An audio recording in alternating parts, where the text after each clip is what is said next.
Yeah, g'day guys, Simondo here with a bit of a review of a McTavish semi-gun. This is fully hand-shaped by Bob. I got 9.0 by 22.5 by 3, board 19509. The board is about 15.25 wide, 1 foot up from the tail.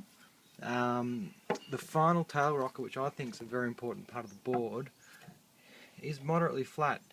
It's probably running at about an inch and a half rocker out the tail, holding it flat just a bit back here. That's just a good amount of tail rocker for down the line speed, and the thruster setup gives you quite a bit of manoeuvrability, and it is quite a loose board for a fairly low rocker out the tail.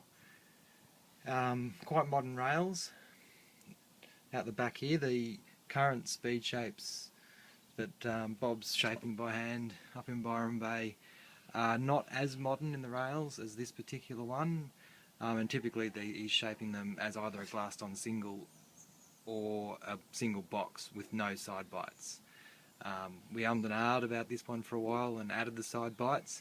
I'm glad I did, because I rode this as a single with a 10-inch signal and a 10-inch single fin. It goes much better as this 2+1 or 1+2, as Mac will say.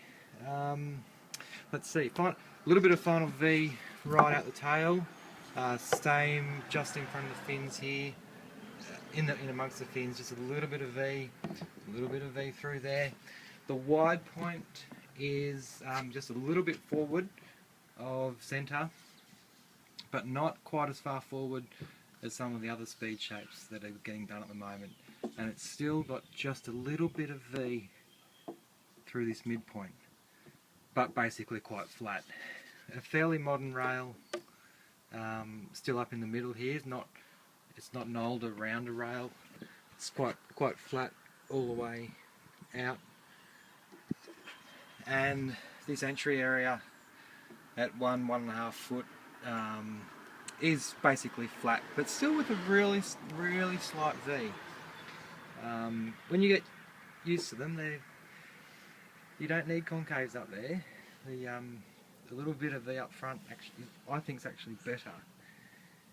Yeah, so that's it. It's one of the best boards I've ever ridden. When it gets overhead, very manoeuvrable, very fast. See ya.